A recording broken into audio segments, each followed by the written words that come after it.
Bonani igama unkanyizwazo umisibongo umfana wasempendla abamaziyo ke bambiza ubhuntsubhunsu uginqa njengephuzu umatshitshiqomane.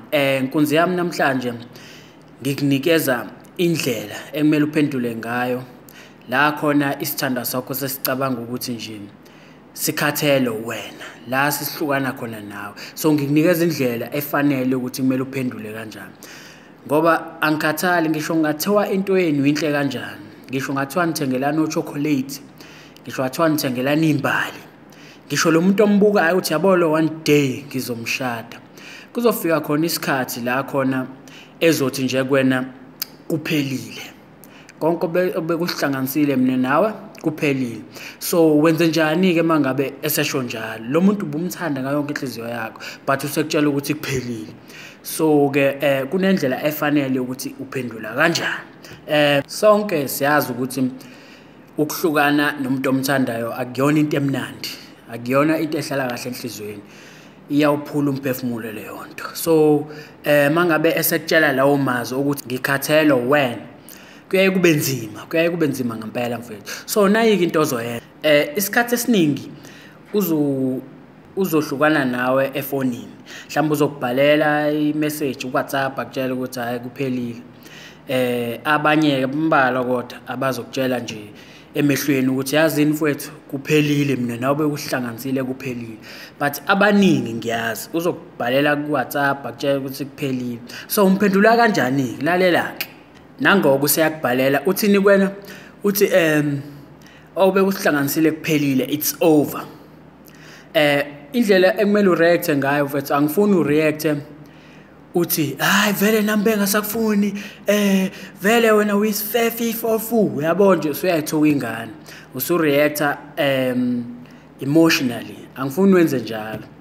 Mangabe ekutshela ekusendela imessage ekutshela kuphelile, yeah, uzophendula uthi nje wena okay, if ever in future ushintsha umqondo you can give me a call, ungangifonela umtshele kanjalo kuphela.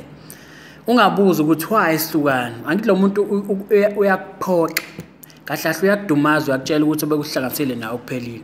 So ke nawe ke strike back ngokuthi ungabuza ukuthi indaba lenhlukanisayo, leyo nto izomudla ngaphakathi, ngeke azayithande. Uzofisa ukuthi ubuze ukuthi indaba sihlukana khona izolo ekuchazela ukuthi hayi wena mhlawumbe wenza ukuthi cha. Umtshela ukuthi okay, if ever in future ushintsha umqondo wakho ungifonele, yabo phela kumele ushiye icapha ayivulekile ngoba lo muntu ubusamthanda, mhlawumbe usazomamukela in future awazi. Hayi ukuthi uphendule uthi yazi wena vele bengasakuthandi futhi ukuthi nokuthi uyayithoka ingane. Cha, usumdala phela manje, wena you are more strategic, usucabanga ngendlela yomuntu omdala manje, ingqondo yakhe isikhulile, awusenziso kumuntu osamncane lo ethukana namantombazane. Cha, awusakwenzi lokho. And then senihlukeneke kanjalo, mangabe umtshela nje ukuthi okay, if ever in future ushintsha umqondo wakho ungithinte, mhlawumbe uzothi okay noma athi cool noma show anything, but abanye mhlambe ake ngithi nje uzothi angeke ngiushintshe umqondo wami, mhlawumbe seyakudelela noma ngathi uyiphi imessage azoyisenda emva kwalokho umblotique, uyifunde ungabusaphendula.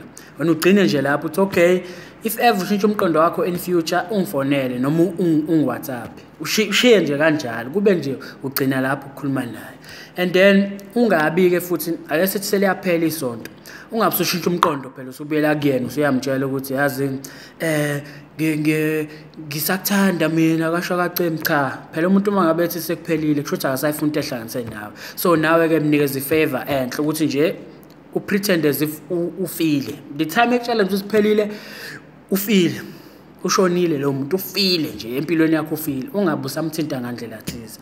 Hayi ukuthi ube ex lezo uthi mangabe kuphela 2 weeks usuyaqala usuyabuyela kuyena manje usuyamfonela, hawu ngiyaxolisa angazi ngangoneni ngifuna sibuyelane, usuyamncenga manje. Cha, ungakwenzi lokho. Ngiyazi abangani bakho bazokutshela bethi hayi mfethu mncenge kanje. Cha, ungabe umncenga, uthando oluncengiwe akulona uthando lo.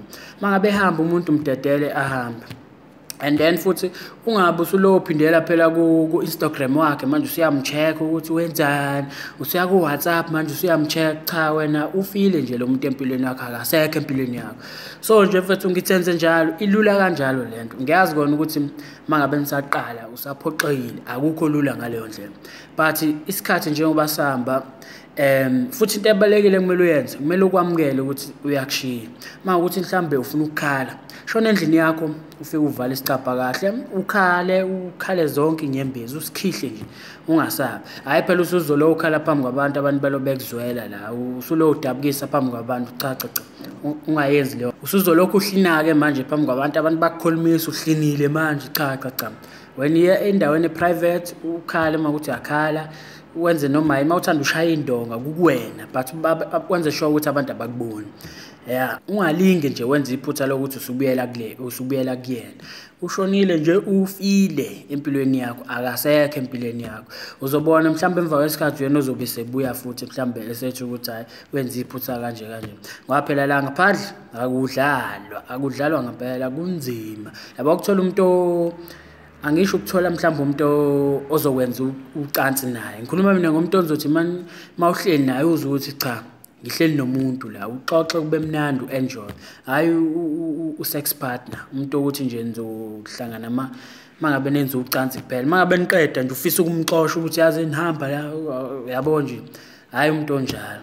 So ke ngiyathemba bafethu ukuthi le video nizwe kahle. Ungalinge nje wenza iphutha lokuthi umthuke mangabe kushiya. Wena responda nje kahle umtshele ukuthi yazini okay, if ever in future you change your mind feel free ukuthi unginikeze call noma WhatsApp kuphela kube uqinile kanjalo.